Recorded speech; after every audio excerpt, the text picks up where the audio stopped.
Hello, this is Sophie Lawson from sophielawson.com, and this is episode 175 of the So Free Art podcast, which is a little podcast I do about the art and things.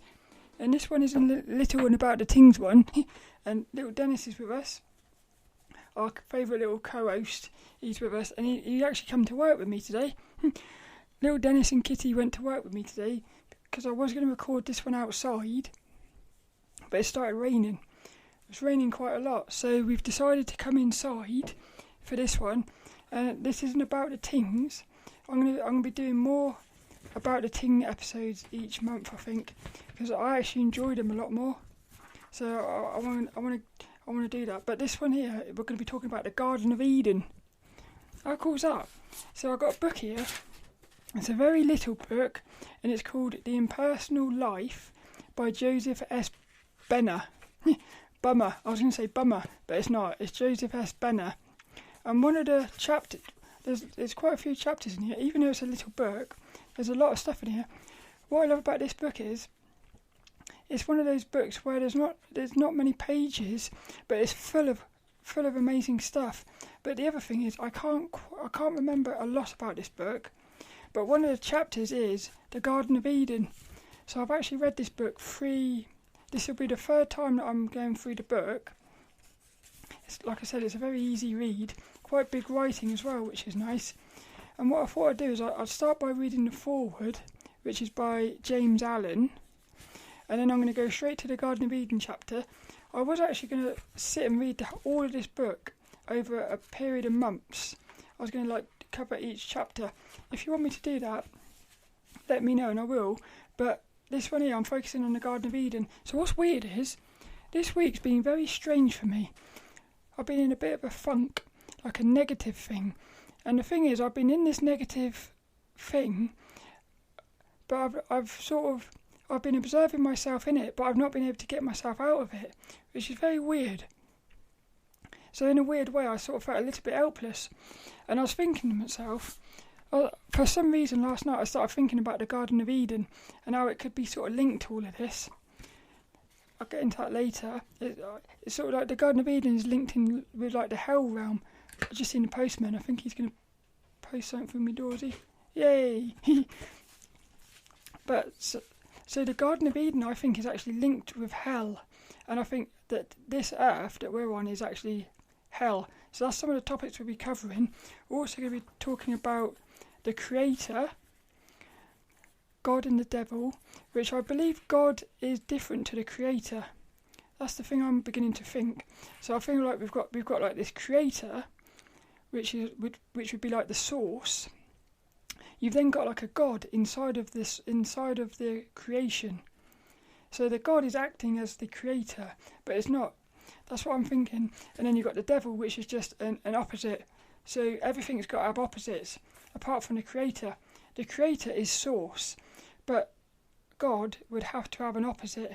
You can also watch this on YouTube at youtube.com/Sophie Lawson. And I'll put links and everything in the description and the show notes at sophielawson.com.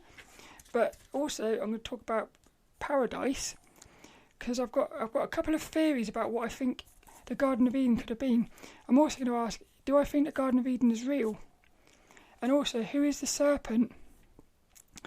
One of my little theories is was the serpent an outsider who broke into the prison? If the Garden of Eden was some sort of prison. So, well, let's get into this one. So little Dennis, boing, he gets, actually, he's going to do that again, I think.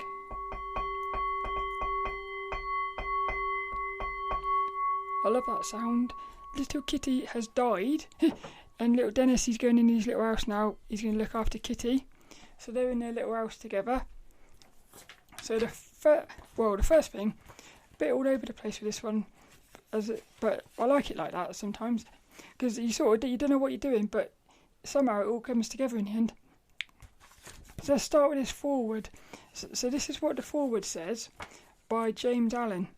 I haven't read this yet, but I thought it'd be quite interesting. So it says, "We cannot alter external things, nor shape other people to our liking, nor mould the world to our wishes, but we can alter internal things, or tings, our desires, passions and thoughts. We can shape our liking to other people, and we can mould the inner world of our own mind in accordance with wisdom, and so reconcile it to the outer world if men and things, that should have been it of, reconcile it to the outer world of men and things.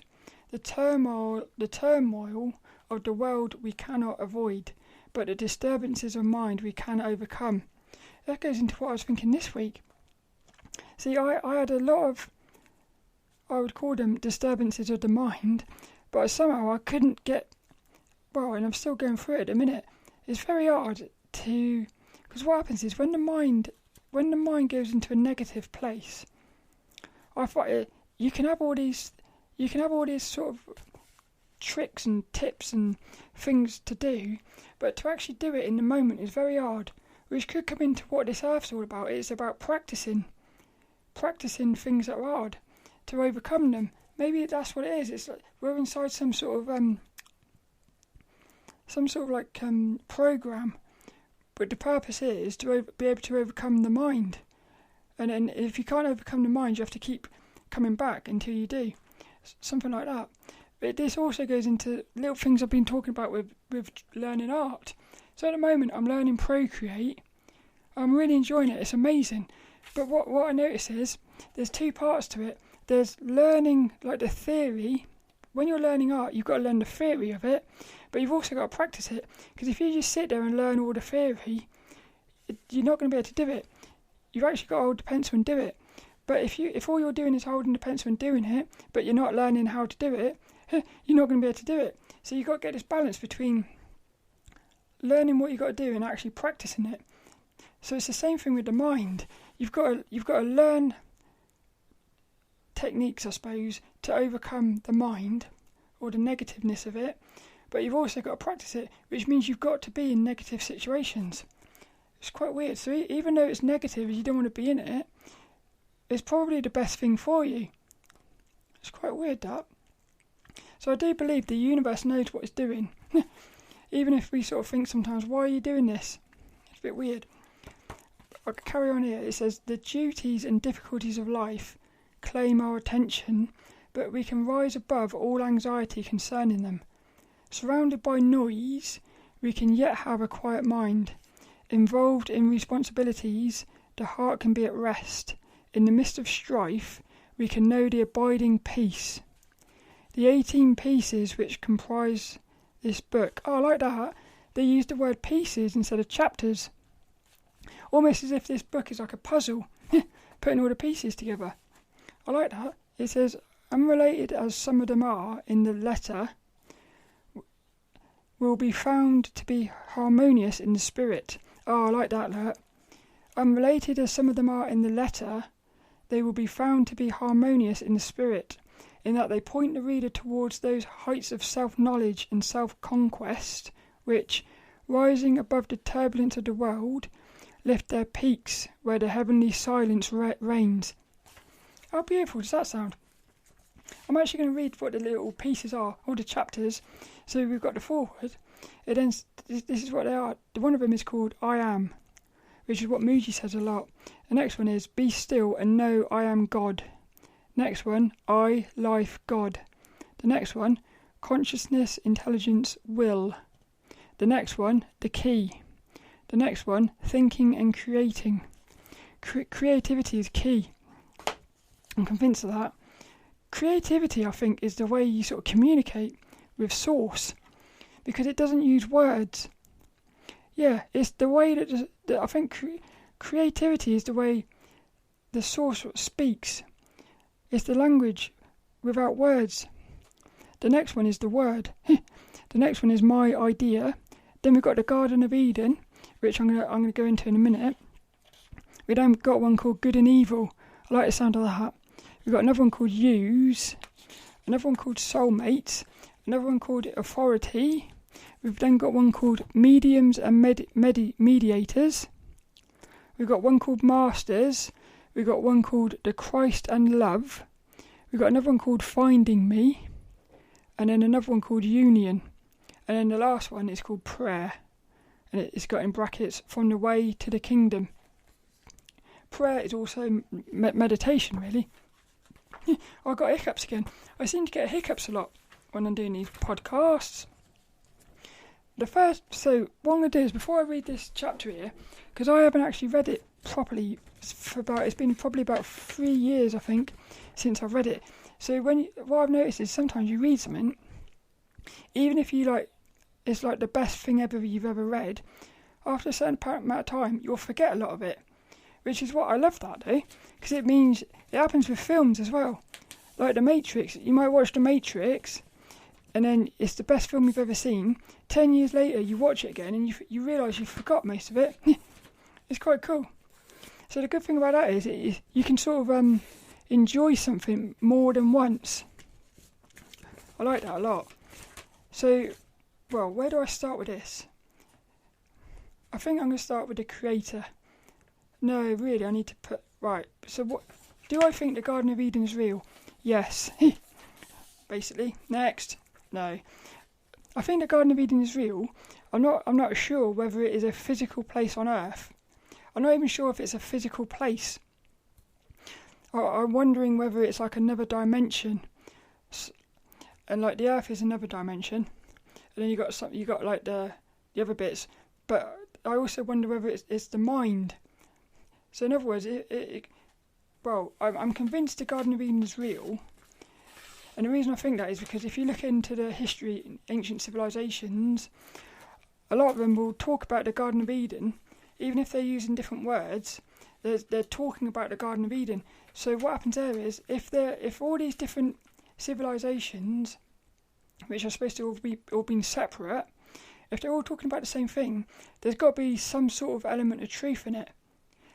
Unless what's happened is, because what you do here is, what was I watching the other day? Something about Atlantis. Instead of what happened was, Atlantis, when it got split up, all the like advanced beings, the ones that were left behind, what they did was they were sort of separated around the world and created all these little civilizations. So they were all separate, but because they'd all come from the same place, they were spreading the same sort of truths. Again, this could go into that could be easily manipulated, because if you were in on it like that, you could easily manipulate the entire world if that's what you wanted to do. But I've also thought, what if this is actually a double bluff, or was it a double con? So in other words, a lot of people think that like the government and stuff is bad, and they're corrupt, and it's all basically negative and trying to sort of suppress the humans. What if it's a double negative? So yes, it is negative, but it's only negative because they know that's the only way to get human beings to evolve. So in other words, it's almost like the people in power have sacrificed their life to be negative, because they can see the bigger picture, which is going to actually help everyone else. So like the things you're going through at the minute, which look negative, it's actually positive, because what it's going to do is it's going to wake everyone up. That's one way to look at it. The other way to look at it is it is actually just negative, but what's happening is, because inside of us is the truth, you can't hide the truth. So actually what happens is, no matter what happens, the more you try to suppress something, the bigger it gets. So what's happening is, the more they try to suppress and control the world, the more actually it's going to, the truth is going to push against that and come out, which actually goes into what I think the Garden of Eden could have been. So I think I'm not sure really whether the Garden of Eden was Earth and it turned into what it is now, whether it was it could say be another planet. It could be another physical planet, which actually you sort of got thrown out onto the Earth, or it could be some sort of spirit realm. And then what happened was they created the Earth from the spirit realm. So in other words, the Garden of Eden still exists, but the ones that got thrown out of it, which I'll talk about in a minute, they're actually on Earth, but the other ones are still on the Garden of Eden. That's the other thing.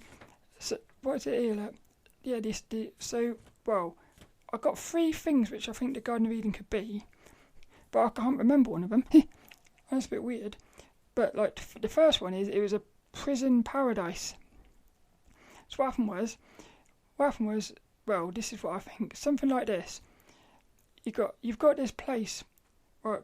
You've got this place where, let's just say aliens, or some being came along, and what it did was this is the thing, you see, that when you start looking into it, a lot of the ancient past, they're saying the same thing as well, that we're basically being used for energy, because everything is just energy. So you think about it, a human is a massive amount of energy. So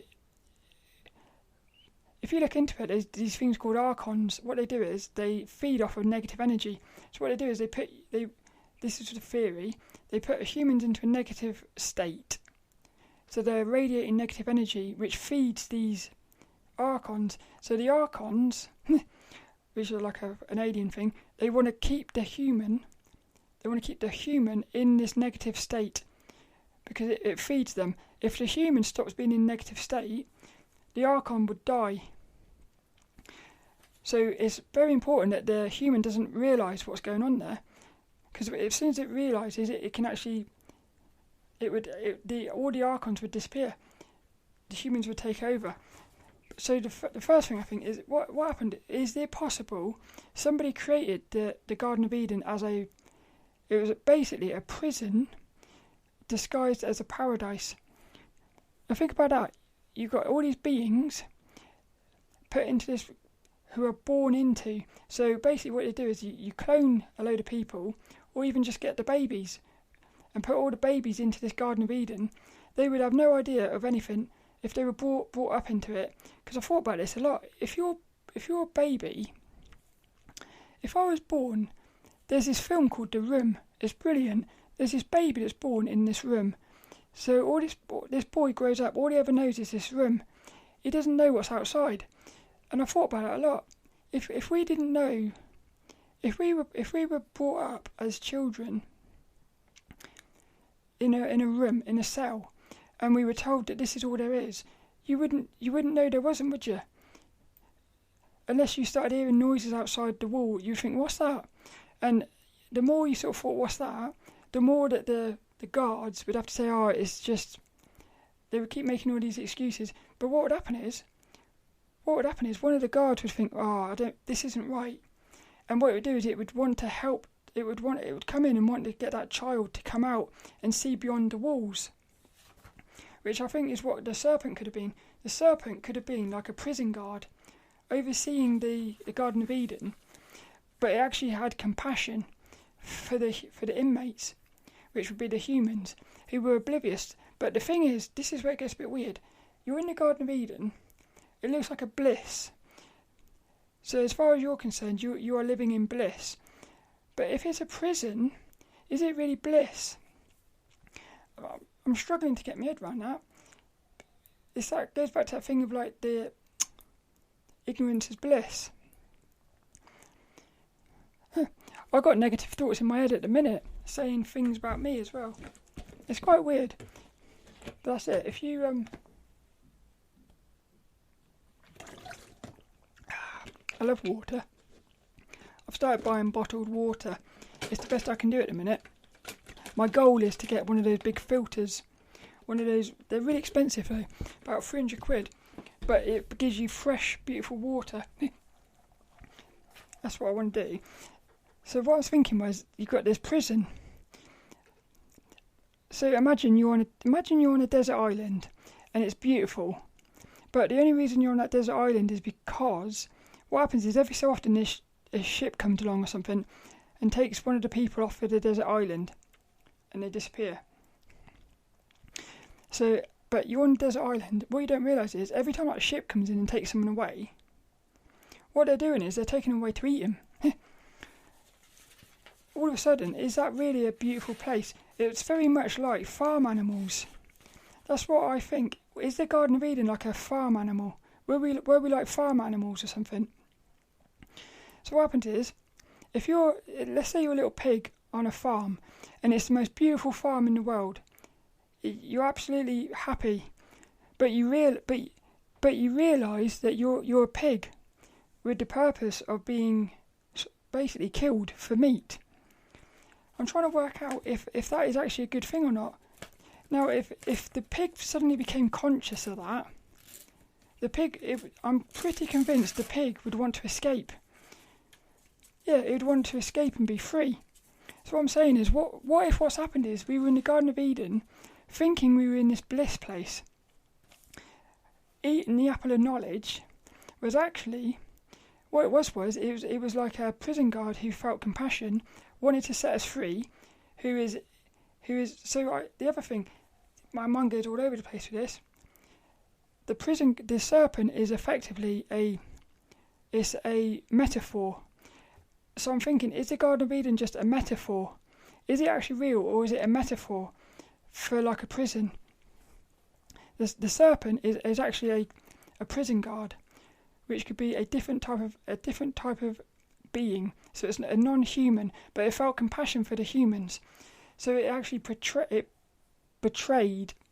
the guard master, who would be known as a god, but it's really not the god; it's a sub-god. So you've got the creator who created everything. You've got an intelligent being inside of the system created by the creator, who suddenly realised it could create a prison full of these souls, feed off them, and then it would never die. Maybe it's that. Maybe that God is using humans It's using humans to try and keep itself alive. Without human suffering, God can't survive. But it's not the God. I think, is God really the devil? I've talked about this on another podcast. I thought about this ages ago as well. What happened was I had a dream, my first ever lucid dream. I don't know why, I suddenly got this vibe that somehow the God in the Bible is actually the devil. Now the thing is, you start talking about things like this, even yourself, you start thinking, I can't say that. But the thing is, I think to myself, the creator, the real creator, it would never judge. The real creator wouldn't be afraid of you saying, are you the devil? This is the thing. If the God was the real creator, and you went up to it and said, are you the devil? The God's got nothing to fear, so it would be able to have a conversation with you. If the God is actually pretending to be the creator, if you suddenly go up to it and start saying, are you actually really the God? Because it knows it's not, it would start to be aggressive towards you. So that for me is a sign. Because if you look in the Bible, there's lots of signs that the God has some sort of inferiority complex. The God in the Bible appears to be some sort of control freak who has got some sort of, so is almost like the God is an inferiority complex. Yeah, the creator wouldn't have that. The creator would be completely at peace because it's the truth. The truth isn't afraid. The truth isn't afraid of having a conversation. It's like if somebody's lying, if you start having a conversation with somebody lying, they're going to feel nervous because they think, are they going to rumble me? If you're having a conversation with the truth would stay there all day because it's the truth. It's got nothing to hide. So there's something like that going on here. Because what happens is, my understanding of the Garden of Eden is, the beings inside of it, Adam and Eve, they eat this apple, they suddenly get some wisdom, and the God doesn't like that and banishes them. So what I'm thinking is, again, what I think is it possible, let's say you've got the prison cell, so you've got the Garden of Eden is like a prison, you'd have all these little cells inside of it. Let's say Adam and Eve were two beings inside of this cell. So what happens is, you've got to think about it, let's say Adam and Eve suddenly realised what was going on, that they were in a prison, it's obvious what they're going to do. They're going to spread that throughout the entire prison. And what will happen then is all the inmates are going to turn on the prison. If all the inmates turned on the prison guards, they can't do nothing then.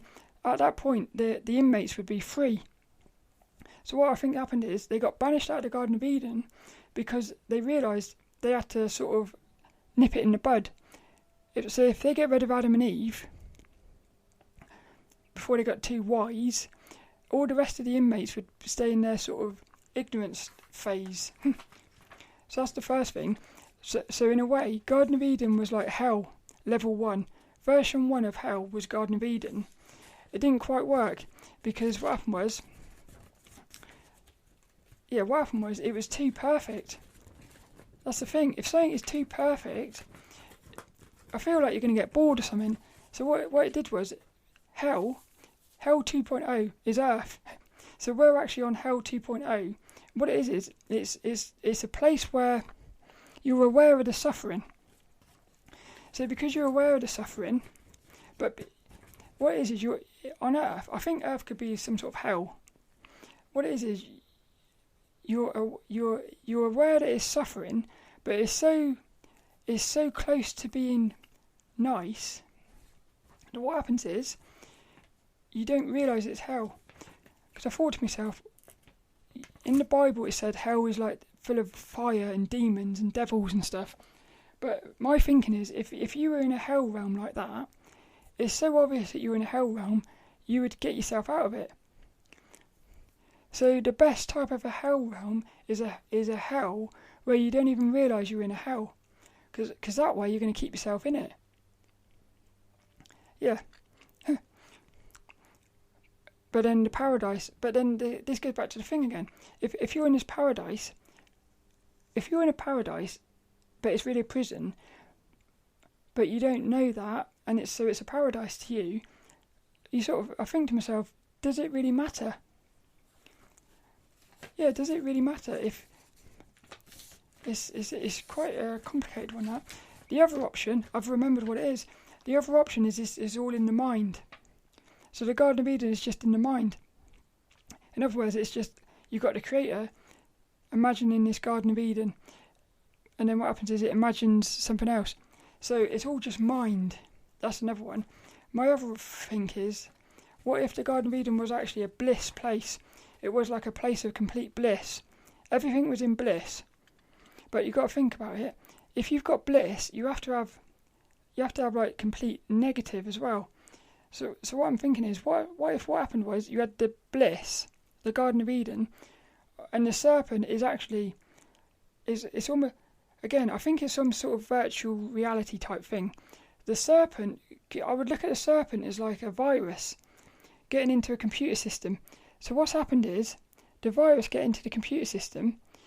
Adam and Eve are like the first bits of contact for this serpent, which is the first bits of code. So they got corrupted by the virus. So again, what's happened is the overseer, the God, which is overseeing this computer program, it realises there's a virus. What you would do if you realise there's a virus, well, it's like anything. Let's say it's like when you get gangrene or something, you cut your arm off or your hand off, because if you don't, it's going to spread. So in other words, to stop the virus spreading, it had to banish Adam and Eve out of the thing. So it put it into this other. It put Adam and Eve into the earth, which is another computer system. But the point of this computer system is basically it's the process of trying to rid the virus to get Adam and Eve back to being pure again, and then at that point they can come back into the Garden of Eden, something like that. And then all of a sudden you think, well, all these like spirit guides and angels and all the rest of it, they could be beings from the Garden of Eden who are coming into the earth realm to try and help getting Adam and Eve back. And then you've got the negative is the things coming in from the hell, because you would have at that point you would have Garden of Eden, and I suppose you would have like a hell. So you would have viruses in the hell realm coming into the earth realm, trying to get the earth more corrupted. Because I imagine Adam and Eve, which I think is just humans, because Adam and Eve would have become all of the humans. the humans are still connected to source. So if we are corrupted with a virus and we're still connected to source, there's got to be some sort of firewall. Otherwise, the Garden of Eden would get corrupted. So I feel like what's happened is, this is where I think the dream realm comes in. I'm convinced the dream realm is some sort of connection between the two realms. It's almost like, when you've got, when you're going into them. Well, if you was on Mars, when you're in a spacesuit. Before you get, if you're on Mars, let's say you had like little buildings on Mars. I feel like there's compression chambers. That's it. I feel like the dream realm is some sort of like compression chamber, where it's like you go in there. If you're free from all of the bacteria from Mars, you can go in the building. If you've got a virus, you've got to stay in that compression chamber. So I feel like the dream realm could be some sort of compression chamber. So that's what I'm thinking anyway. The other thing is, well, if I put here, look. So was the Garden of Eden real? I'm convinced it was real, but I'm not sure if it's physical. Yeah, it's definitely, I'm convinced it's in our past. I think it also still exists. And maybe we even connect with it, with the dream realm. But I'm not sure if the Garden of Eden is, I think the Garden of Eden would be a separate level from the creator, from the source. The way I see it, the creator is like the source. So the creator is actually the universe. So the creator is not a being. So you've got the universe, and inside of the universe you would have the Garden of Eden, which would be overseen by a god, which may be even put in charge by the creator. And then inside of the Garden of Eden you would have all these little things. You can get to a point where you've got gods within gods. And then I feel like even in a strange way you end up with universes within universes, which it then gets really weird because you can't quite work it out. Because at that point, who is the creator? If the creator is the universe, and you've got universes within a universe, you've got creators within the creator. So if the creator, at that point, you've got the creator creating a creator. So then who created the original creator? Unless the creator creates himself. See, I even said himself. But I don't see the creator as a man or a human. But I still have to say him. Because I still see it as a separate entity. Even though I see it as a universe, it's hard to not see it as a separate thing. This is what I'm saying. It's quite weird. I love it though. I love thinking about things like this, because the thing is, it's like when you start trying to talk about time, it's quite hard to get your head around it. I think something like that is going on. So the question for me is, the question I've got all along is this earth hell? Is it some sort of prison?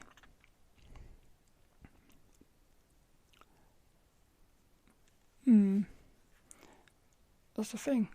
It's quite weird. Start thinking about suicide as well. See, again, people say you shouldn't talk about stuff like that because it's seen as a bad thing. But I think, again, I feel like you've got to talk about things like that, because if you don't talk about things like that, you're potentially leaving information to the side. Because I thought to myself, what if this thing is a virtual reality? So you die. If you die, it's like that thing: live by the sword, die by the sword. I reversed that, and I said, die by the sword. You're going to live by the sword. In other words, if we're inside of a computer system, and we die, if we die inside of the computer system, we're going to come back inside of the system. So I think to myself, what if it's possible that suicide is like a way of corrupting the system to such a degree that the entire virtual reality gets corrupted? Like if you're programming, because I used to do programming at college and university, and I like the fact I did that, because what you realise is you can get yourself into an infinite loop, and the only way to end it is to actually basically just turn the thing off, turn the entire system off. But if you've got these repeat until loops, so you've got data going through the system on constantly. What if it's like repeat until suicide?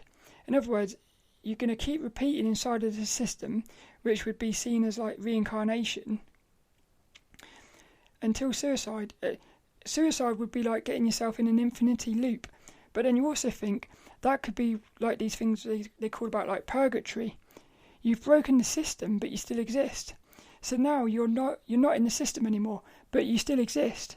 Because you haven't gone through the program properly, your bit of code is now sort of corrupted. And that's when, because you hear about these like spirit beings that have to come in to save the souls that suicided, because they're left in this sort of weird purgatory state. But I also think it's not impossible that the best way to break free from a prison is to destroy the prison, blow the prison up. But then if you are the prison, it's like blow yourself up, which would be like suicide. So in a weird way, what if suicide is actually a positive thing? It's just a thought I've had. And the thing is, that this is what's weird. I've had this thought since I was little. Since a little child, I've had this thought. I mean, it would be the ultimate form of courage in a weird way, and faith. Because what you're doing there is you're saying, well, there's two ways to look at that. You can look at it as if it's you saying, I've had enough, get me out of here. In other words, I think that would bring you back into the system, because you wouldn't have achieved your goals. You wouldn't have passed your tests. But the other way to look at it is you're not playing the game anymore. You're putting an end to the game. So this is how you can see how everything's got two sides to it. It all depends how you look at it, really, I think. Good and evil. I've opened it on that chapter by a weird way. Look at this, look. I'm going to read this bit here, look. This mist was only the effect of the light of truth being invisible to your human mind, whose intellect, like an imperfect lens, only befogged and twisted everything and made it appear as real, keeping your consciousness continually busied with these myriad illusions of your dream world. So it's talking about the dream world, this little book. I'm going to read this Garden of Eden chapter. So I'm just going to read it and see what it says, and then come back to it. So it says, the Garden of Eden, chapter 9, which is 9 is a magic number. 3 is process. 6 is out of balance, which is like, for me, 3 is a computer program. 6 is being stuck in a while loop, or a repeat until loop. In other words, you repeat this until. So that's what 6 is. 6 is it's in an infinite loop, and basically, and then 9 is in other words, in a computer program, you have these like variables. So you can have a loop which says repeat until variable A equals, say, 20. So what you do is each time you go through the system, the variable A keeps getting assigned numbers. So let's say your goal in life is, let's say you come into this life and your purpose is to become an artist. Until you become that artist, your number's not going to be in 20. So that would mean you're in a 6, because you're going to die. You're going to go back to the beginning. You're going to keep looping. The question is, when you go back to the beginning, which is reincarnation, are you taking the variables with you, or are the variables getting reset? But 9 would be, you become an artist, you overcome all the hurdles, become an artist, your variable gets set to 20, which means when you die, you're no longer in the loop. And that could be you getting out into the Garden of Eden, if it's a positive thing. That's the thing there. So this is the Garden of Eden. Whether or not you have gotten any clear grasp of what has just been stated, do not discard it as impossible of comprehension. So he's obviously talking about, what was the chapter before? My idea. But let's just carry on. It says, this message is to awaken you to a realization of what you are, to a realization of your real self. It is intended to make you once more conscious of me, your divine self, or conscious that never again will you be deceived by that other self, which you have imagined as being you, and which so long has lured you on by feeding you with its unsatisfying sense pleasures, its mental dissipations and emotional delights, which could be the serpent, if it's a positive thing, if the Garden of Eden is positive. It says, before that can be, it will be necessary for you thoroughly to know that supposed other self, that self which you created by thinking it real and separate from me, and then kept alive by giving it the power thus to entice and deceive you. That's us. So Sophie is the illusion which you've created. So you think you're Sophie, but really you're not. You are the creator. It says, yes, that self-created self. So the creator has created it. The creator has created itself as Sophie. Yeah. With its purely selfish pride and ambitions and imagined power, its love of life, of possessions, of being thought wise or good, but which self is merely your human personality, which was born only to die as a separate identity, and as such has no more reality or permanence than the leaf, the snow, or the cloud.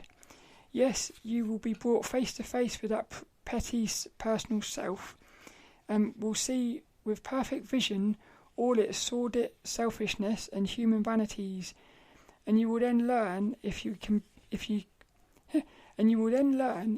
but turn to me and ask in simple faith and trust that it is I, the infinite, impersonal part of you, abiding always within, who am thus pointing out to you all these illusions of the personality which for so many ages have separated you in consciousness from me, your glorious divine self. This realization will surely come when you can realize that this message is from me, and when you have determined that it shall be. To you, whom I have inspired with such a determination, I will cause every illusion in time to disappear, and you shall in truth know me. The exercise of your mind along those abstract lines will not hurt you. Instead, it is what your mind needs. For not until you can grasp my meaning when presented to you in ideas such as they're herein contained, coming from without, can you perceive and correctly interpret my idea when I inspire you from within. Your mind I am thus preparing for use, not to gain more earthly knowledge, but in order that you can receive and give faith, give forth my heavenly knowledge to those whom I shall bring to you for that purpose. This sounds to me like a virus. In other words, yeah, you can have a positive virus. What's happened is, let's just say all the humans have got corrupted. The source the creator would be, you could look at the creator as like a positive virus. And what it's doing is it's coming into a human, turning it into a positive, and that positive is going to then spread to the next human. But you could look at that as like a virus. Because to let's say to a demon or a negative entity, the source with this message of love, that would actually look like would look like a virus. So a virus only looks like a virus if you're the opposite end of it. In other words, to the virus, everything else looks like the virus. It's quite weird. With a prayer to me, your own real self, your Father in heaven, that true realization may come. Read carefully what follows. We have arrived, in the course of our consideration, at the process of unfoldment of my idea, to where I am of you, manifesting in your immortal soul body, or in the thought image created by my thinking, is now ready to take on a substantial form, a form suitable for the earth expression of my attitudes. This again, it sounds to me like dreams. Sounds to me like the dreams. This change from a mental to a mortal form took place after the manner and process of all thinking and creating, and is literally described in the Bible, where it says, I formed man of the dust of the ground, and breathed into his nostrils the breath of life, and man became a living soul. Shall I explain further? ? That the quickening power within my idea, your soul, proceeded to attract to it the various elements of life substance, dust, and atom by atom, and cell by cell, in due course of time, to mould and shape each into substantial reality, after the pattern of the thought image comprising your soul body, thus forming an earthly outer covering, as it were, until finally your mortal form actually became manifest to the psychic sense, if not yet to what is called the physical sense. This sounds a bit to me like what's happening is it sounds a bit to me like the creator as a thought. The Garden of Eden would be looked as like a sketchbook.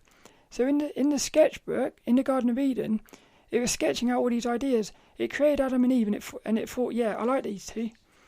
So what it then done was it took those. The serpent would be like I would look at the serpent as like it would be like something coming into the sketchbook, like a bit of tracing paper, tracing those sketches onto a piece of paper to turn it into an ink drawing. So the earth realm is the process of a sketch, which is a thought form from the source, being turned into a finished drawing. Yeah, and what happens during that phase is you iron out all the kinks, and that's the hardest bit actually. The sketching phase is easy. It's not easy, but it's fun. You're just doing it. The inking phase, you've got to be thinking a bit more, and that's where you're finding what works and what doesn't, and you're bringing it back and forth, and then you get your finished painting, and then you go right back to the beginning again. You start sketching again. So I would almost look at the Garden of Eden as like a sketchbook. So Adam and Eve was like a sketch. So the humans now, the earth is like I would look at the earth as like a bit of Bristol board, where the drawing is being put together. That's what I think. And then at the end, what happens then is, once you've done your drawing, you start photocopying it, putting out prints. But also the artist who has created that drawing, it stays in their mind forever as a finished drawing. I kind of like that. Look, what's it say? Look, until finally morted physical sense, whereupon all being now prepared for this cyclic moment. Exactly. It's a never-ending process. You, my attribute, breathed into and then through its nostrils from within the breath of life, and you then made your first appearance of earth as a human being, a living soul. It's the creator bringing into existence a sketch. My idea now able to express consciousness through a suitable earth medium, like a piece of paper, containing within yourself all of my attributes. Yeah, because you've put yourself, when you're doing a sketch, you're putting yourself into it. All of my powers and all of my possibilities, yeah. thus will now manifest all the various mediums for the earth expression of my idea. And you, being one of my attributes, naturally had dominion over all of these mediums, or possessed the power of utilising any or all of them, if necessary, for the full and complete expression of my attributes, powers and possibilities. For some reason I'm getting this image of like, you've created this little character in your sketchbook, you've also created somewhere else, like a little, let's say like a horse or something. What you can do now, that little character that you've created, you can actually put it onto the horse. In other words, the idea that has been created it's now got access to all of the powers and possibilities of the original creator, of the artist, basically. So in this manner, and for this reason alone, did you and your brothers and sisters come into human expression. Yeah. Again, what happens when you create a little character? Humans could just be the source, the creator, the artist, trying to find its finished, perfect human. So in other words, all these different versions of humans it's like the phase in the sketchbook where you've got your design and you're trying to you're playing around with the design. You're pushing and pulling it. Yeah, some of them you make really fat. Some of them you make skinny. Some of them you make transgender. Some of them you remove an arm just to see what that's like. So all these things that's happening to all these humans, it's actually just the creator trying to find out which human form it wants to take to the final form. And I've got this theory that what's going to happen is, when we humans have become the ultimate form, I've got a feeling we're going to actually become manifest with the source.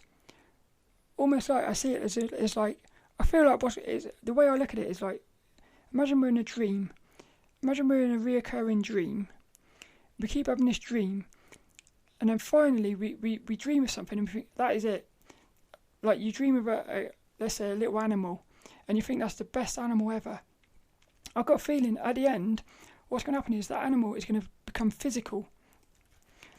And then what'll happen then is, in a weird way, so what'll happen is, the humans are at the moment we're not actually, we think we're physical, but I think we're not. We're sort of like a work in progress. We're sort of like spiritual in a way. What happens is, at the end, when the human has become the ultimate form, it actually becomes physical. So it becomes exactly the same as a creator. At that point, you end up with two creators. And then what happens then is that the creator, the human, becomes a creator, separate from the original creator. But the creator that you are now, you have the ability now to do the same thing all over again. But because you're a different creation from the original creator, you would sketch out different ideas. So you would actually create an entire new earth full of completely different creatures. But you would still go through the same process, which would be sketching out your ideas, refining them, playing around with them, pushing and pulling them, and then taking it to a final, which would then become a new creator. So what if we're in the process of just creations? What if it's just a never-ending process of creators creating more creators? And it's done via the act of creationism. How cool would that be?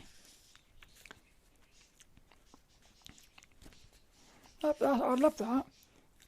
What that would mean is, that would mean the creator, the final creator, would be all of the types of humans inside of it. But what that also means, which is amazing, our creator went through the same process. So that means before that, there was an earth realm which created that original creator. But then again, this goes to this other thing. If this is all happening on a circle, really you need to draw it. But imagine you've got a circle full of circles. So it's like a necklace. Imagine you've got a jewel necklace. So it's like you've got loads of beads on a circle, what happens there is each of those beads is a creator, and each of these creators creates a universe to create a new creator, which would become another bead next to it.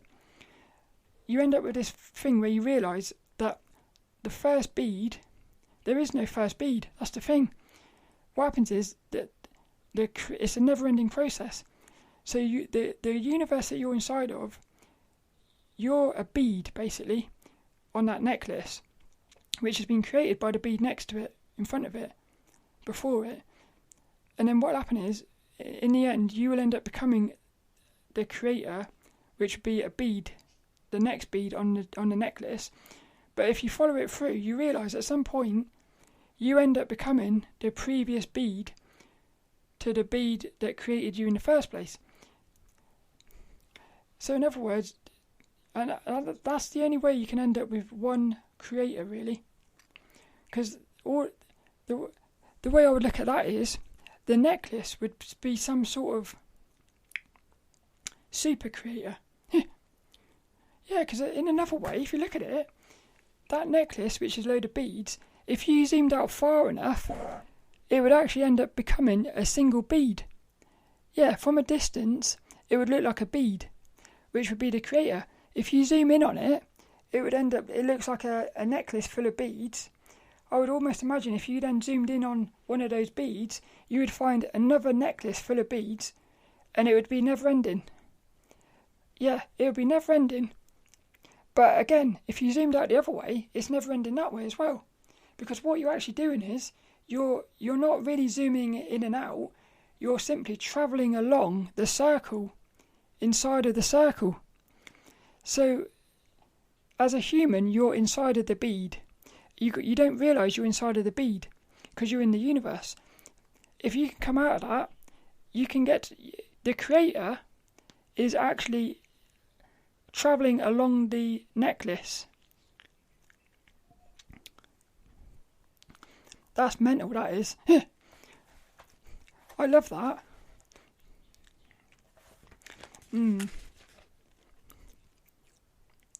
So in a weird way, negative and positive, all negative and positive is like a pencil and an eraser when you're doing a drawing.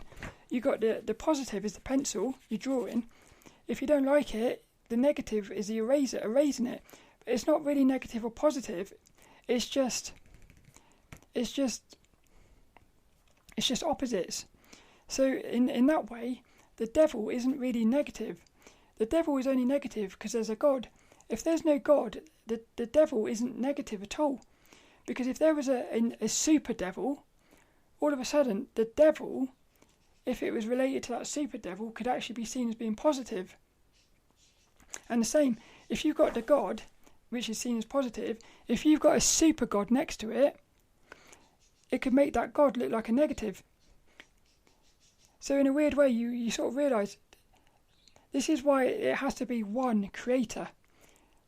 Because a God, to me, a God signifies a devil.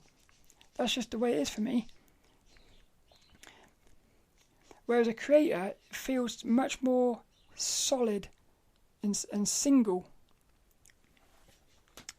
Something like that. What have we got here? Look. Thus were now manifest all the various mediums for the earth expression of MYRIAD. We've done that.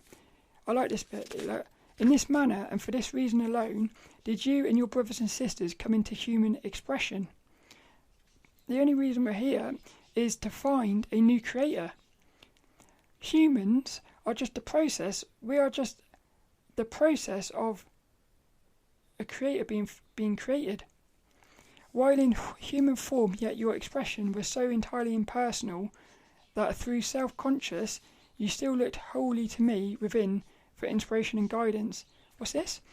While in human form, yet your expression was so entirely impersonal that through self-conscious you still looked wholly to me within for inspiration and guidance. See, I can't understand that bit. This, then, was the first condition into which you awakened when you entered into earth expression, and is what is called the Edenic state, or dwelling in the Garden of Eden. I need to really understand this. This then was the first condition into which you awakened. So what's this here? Yeah, this is the thing there. So in the Garden of Eden, you were just a sketch, basically. But you started to realise you was a sketch or something. But it's not really you. It's not really you. It's the creator. Yeah, I guess it goes into a bit like what I'm talking about. I was talking about this on one of the podcasts recently, or the videos. When you're doing a drawing, it gets to this point sometimes where you're not drawing.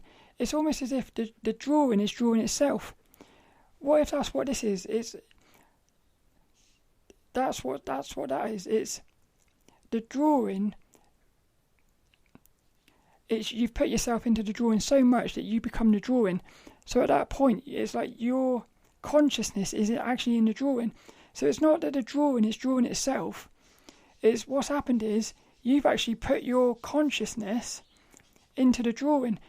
Again, this is like a dream. In a lucid dream, I believe what's happening is you're putting your consciousness into the dream character. You're thinking you're that dream character when really you're you. But you only realise you're you when you wake up or if you become lucid. But I've noticed what's happening is you can become a dream character dreaming that it's a dream character. So in other words, you've got to actually wake up twice to wake up, which I think is what false awakenings is. But then I think to myself, is this what's happening here? We're in a dream now, thinking I think I'm Sophie, but when I wake up I realise I'm actually the creator.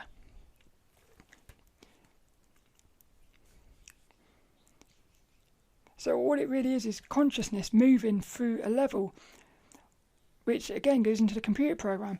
All it is data being put into a variable and being run through the program. So the source is the program. A human is a block of data, which is DNA, running through the program. But because what happens is that's self-contained. That block of code is self-contained. It thinks it is the block of code because it's inside of it until it gets out of it and it realizes it, because that data what happens is when you're in a computer program, the variable is in that block of code. It goes when it comes out of that block of, called like modules. When it comes out of that module, that variable goes back into the main program, or it gets passed into another module. You can look at that. You can look at data, or you can look at variables in a computer program and data as like consciousness moving through.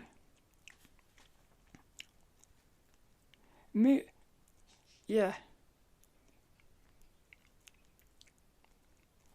Source is just a bunch of data. Source is a bunch of data. Humans are just a collection of data which has come out of the source. Tomato sauce. It's genius, this is. This Edenic state represents the celestial phase of impersonal consciousness, or that state in which you were still consciously one with me, though not confined in a mortal medium of expression. Yeah. That's expression. That's yeah. In other words, you were still connected to source. I think you still knew that you were connected to source. When you come out of the Garden of Eden, you don't realise you're connected to source anymore. Something like that. Now I shall not tell you in detail how or why it became necessary for me to drive you, now manifesting as man or humanity, out of the Garden of Eden. Now I shall not tell you in detail how or why it became necessary. Why not? So basically, yeah, drove you out of the Garden of Eden. It could be as simple as it needed to take that sketch to, in order to take the sketch to the final form, it needs more bits of paper. So the earth could be seen as like a a bit of paper where it's actually sketching out its idea, trying to find the final form. The Great Flood, you wipe out the Great Flood would be like an eraser on a piece of paper. Or sometimes you've got a page of you're sketching out your ideas on a piece of paper. The paper gets full up, it's not working. You scrunch out that paper and start anew. The flood could be that. The flood could be the creator got the piece of paper got full up with ideas and needed a new piece of paper. But what happens is Noah takes like some of the DNA, one of each thing. Yeah, if you got a page of sketches, what you would do is you'd pick your like 3 or 4 favourites, move on to a new piece of paper, start with those 3 or 4 favourites, and evolve that further. So what Noah was doing was basically the creator taking its best ideas from the earth, putting it onto a new piece of paper. Other than, look, what's this? I will not tell you why I drove you out of the Garden of Eden, other than to remind you of the part that desire plays in earth expression and its relation to my will, how it centres your interest in outer things and makes you forget me within. When you have solved that and comprehended somewhat of my reason, listen to this. Now I shall not tell you in detail how or why it became necessary for me to drive you out of the Garden of Eden, other than to remind you of the part that desire plays in earth expression and its relation to my will, how it centres your interest in outer things and makes you forget me within. That to me sounds a bit like it's some sort of game. It took you out of the Garden of Eden because it knew that it would ultimately find you. You would ultimately have to come back. It centres your interest in and makes you forget me within. Unless it's just a process of the creator going into the human form completely. Like when you're doing a drawing. I've had that thing before. I spoke about this as well. I was drawing once and I saw my hand drawn on its own. What if that's this? What if that's this sort of thing? What's happening is the creator needs to go completely into the human form. In other words, the creator is focusing on being a human so that it can create the best type of human, because otherwise it would be distracted by all these other designs, character designs. When you've solved that and comprehended somewhat of my reason, then perhaps you can understand the necessary of first causing you, humanity, to fall into a deep sleep. You having arrived at the close of another cycle called a cosmic day, and of letting you dream you have awakened, but in reality you were and are still asleep. Yeah, this is what I'm saying. And everything from that day to this, including all seemingly earthly events and conditions, have been but a dream, from which you will fully awaken only when you, humanity, again become wholly conscious of me within, and of finding yourself, humanity, no longer outwardly one, but two. One, an active, thinking, aggressive part, thereafter called a man, and the other a passive, feeling, receptive part, a womb man. A woman. I've never thought about that before. Man, woman, womb, man. A woman is a man with a womb. How mad is that? A womb man. I like that. There's something in this. It says here, look, also the necessity of these seemingly earth influences being brought to bear to draw your consciousness from purely celestial delights and to hold it in this new dream condition in order to develop a mortal mind that you might, through its natural selfish tendencies, become centred entirely upon your earthly mission of mortal expression. I'm convinced what's happening here is Earth is the creator. Earth is like a mixing bowl, almost like a canvas with all the paints and everything, and it's the creator creating a new creator.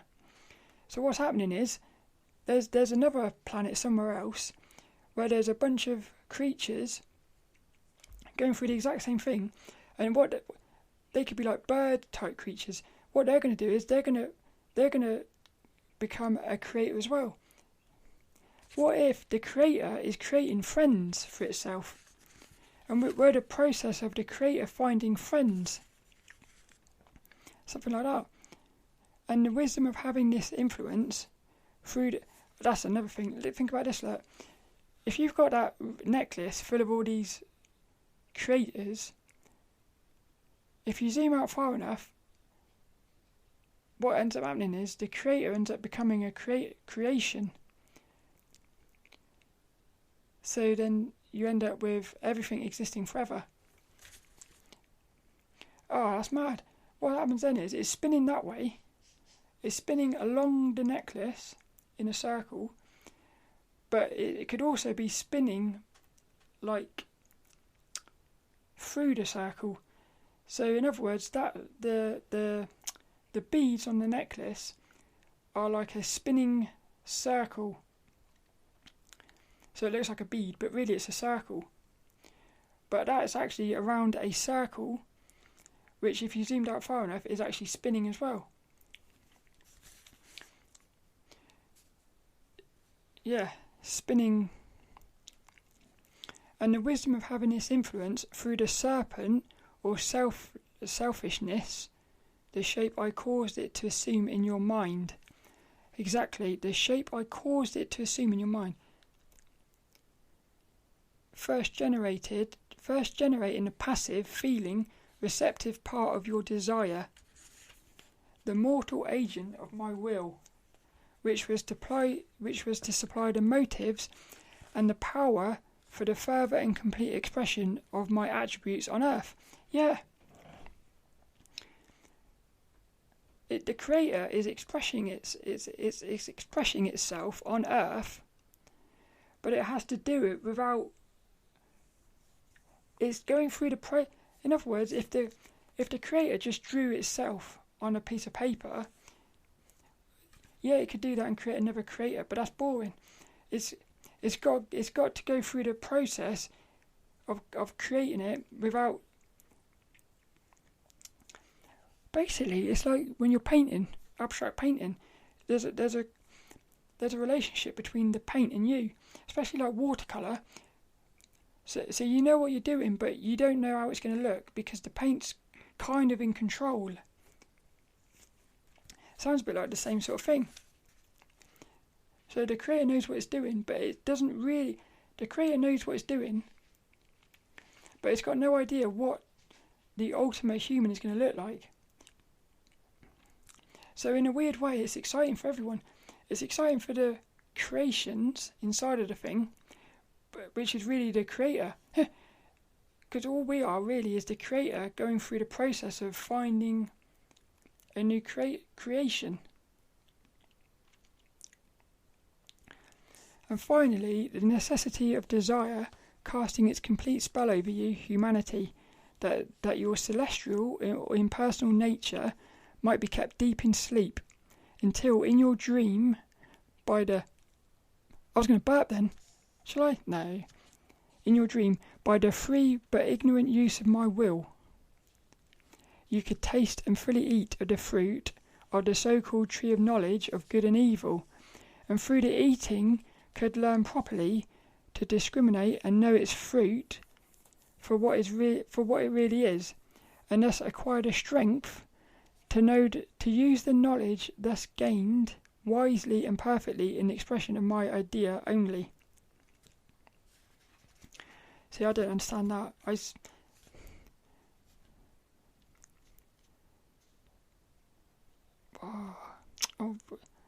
by the free but ignorant use of my will, you could taste and fully eat of the fruit of the so-called tree of knowledge of good and evil, and through the eating could learn properly to discriminate and know its fruit for what it really is, and thus acquire the strength to use the knowledge thus gained wisely and perfectly in the expression of my idea only. I'm not sure about that. You likewise possibly can understand how in your dream you become more and more engrossed in and attached to this false earth state through first eating of this fruit and learning to know good and evil, and after learning of the new and enticing world thus opened up to you, dying to the knowledge of the reality back of it all, and how and why it was you learnt that you were naked, both the thinking and the feeling parts of you, and also why you grew afraid and tried to hide from me, thus creating in your consciousness the sense of separation from me. Now perhaps you can see why this all had to be, why you, humanity, had to leave the Edenic state of impersonal consciousness and lose yourself wholly in the earth illusions of this dream world, in order to be able to create a body and develop in it a personal or self-consciousness capable of fully expressing my perfection. Thus was born your human personality, and since its birth have I impelled you to nourish, support and strengthen it, by filling you with longings, hopes, ambitions and aspirations, with all the various manifestations of desire, which are but the human phases of my will, operating in the preparation and development of a medium capable of expressing perfectly my attributes on earth. Yeah. It's brilliant. Basically, the creator is in the process of creating itself on earth, at which point you would end up becoming physical in the spiritual realm. And so I sparked the world and drove you out of the Garden of Eden and clothed you with a coat of skin, or in other words, with flesh. Yeah, you become physical. The same as other animals, for now, in order that you might enter into the heart of Earth's conditions, into the real Earth, the Earth of my idea, not the one of your dream, so as to quicken my idea therein into active life expression. You, my attribute, had to have an organism and a covering appropriate to the conditions in which you were to manifest in your dream. Again, this sounds a bit like creating. My attribute had to have an organism, that's the shapes, it has to be like functional, and a covering appropriate to the conditions in which you were to manifest in your dream. Likewise, in thus giving you a coat of skin, did I, by so doing, provide my idea with a suitable form for earthly expression. I give it a power to express yourself through a definitive organism by means of words. I thought of worms, by means of words. In the impersonal, there is no use or necessity for words. In the impersonal, there is no use or necessity for words. Yeah, this is why I think it goes with shapes and numbers. Ideas alone exist and express shapes. They simply are, and they are expression of the various phases of my being. They spelled the word being as in B-E--ing, being, process, express the various phases of my process. So shapes are the various expressions of the creator's various phases of process. But in a dream condition, where every expression in these early stages of outer being had to have a form and substance, they could be heard, seen, felt, smelled or tasted, in order that its meaning could be clearly apprehended, there naturally had to be provided organisms capable of being used for the double purpose of expression and of understanding what was expressed. Like when you're creating things in a sketchbook, the purpose is to find the ultimate creator. As my idea unfolded itself after your expulsion from Eden, you, one of my divine attributes, exactly, one of them. So there's going to be another Earth somewhere with another type of creature. Might even be another Earth. So there might be like, say, thousands of Earth, which is really just a sheet of paper. And each sheet of paper might become a creator, but it might not. So like this Earth might get crumpled up and thrown in the bin, but it might actually become a creator. So I feel like it would be the Earth itself that would become the creator. One of my divine attributes dwelling within my idea of the attribute in expression, and in dwelling within the thought image of myself, and finally manifesting outwardly in the earth form of words, when it impelled by my will in the guise of desire to express my meaning, began rapidly to increase and multiply, like a virus. In your search for the most favourable conditions for the manifestation of your particular attributes, you gradually spread over the face of the earth, each containing many words. Like when you're doing drawings, if you're trying to find a character, you just keep filling the page with ideas, and each one is the same as the last one but a bit different. Like humans, we're all the same but a bit different, and all born of desire in the human mind to express in earthly terms the infinite phases of my idea ever surging within. The more the human mind strove thus to express in words my idea, the greater and more abject the failure. In time would a great awakening come, when all words are but symbols of one idea, and all ideas of whatsoever nature are but phases of one idea. One is a new creator, which is really probably the original creator, because the new creators are just the one creator, like beads on that necklace. My idea of myself in expression, exactly. My idea of myself in expression, and thus all desire to express in words and that idea, without the consciousness of my will being the one and only source of inspiration, is futile. Likewise, all desire to express that idea in living acts, without losing all consciousness of your human personality, of your personal part in the acts, and centering yourself wholly in me, is vain and fruitless, and will end only in failure, disappointment, and humiliation. And that's that. I hope you enjoyed that. Like I said before, I didn't say that. What I said was, I feel a bit like I don't understand some of that, but I do understand it. I don't know if you know what I mean by that. Sometimes I hear something and I don't understand it, but I do understand it. I think what's happening there is, it's like what it's saying about words and symbols. Little Dennis says it's time's up. But like, if you can understand the words. No, you don't understand the words, but you understand the meaning of the words.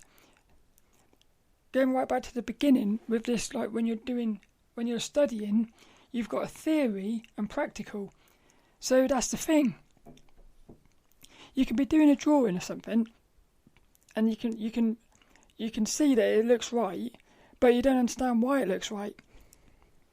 And the other way is, you can understand the right way to do it, but it doesn't mean you can do it. I feel like that's the sort of thing going on here.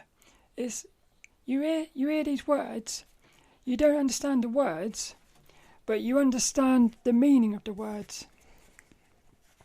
That's what happens a lot with this. So this week's little inspirational quote, that's what it's left. You can find show notes, I think, at sophielawson.com. You can also find videos at youtube.com/sophielawson. And I'm actually going to be doing some Procreate videos coming up. So I'm working through Procreate, which is a software package for drawing on the iPad. I'm really enjoying it at the moment. And what I'm going to be doing is every Wednesday, I'm going to be doing little videos on that. They're going to be very simple things. I'm just going to go through my notes, really. Talk about what I've been learning and show any examples and things. Yeah. So you might like that, but I'm going to turn to a random page and pull out a quote for this week's inspirational quote. I don't want this one. Right, hang on. Watch this. Little Dennis said this one. Hey, it went to the same page again. That's weird. There must be a quote on this page. Battery run out.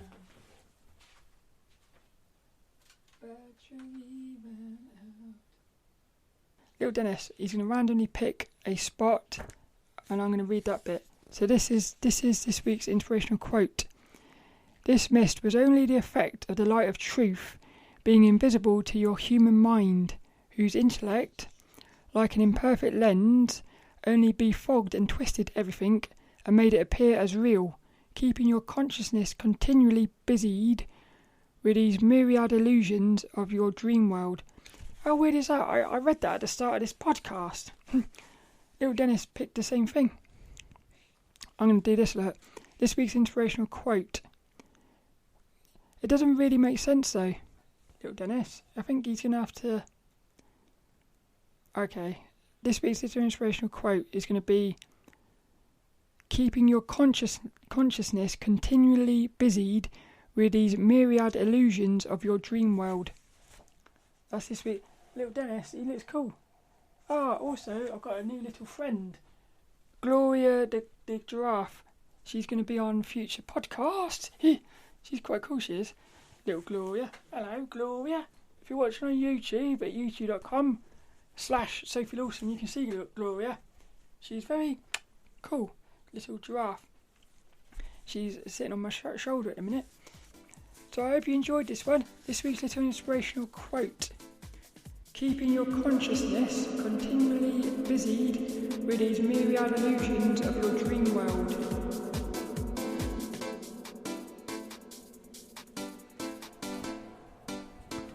Of course that.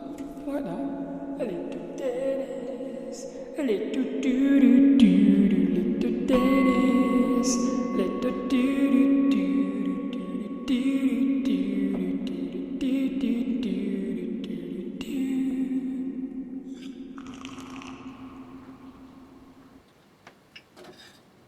What's that?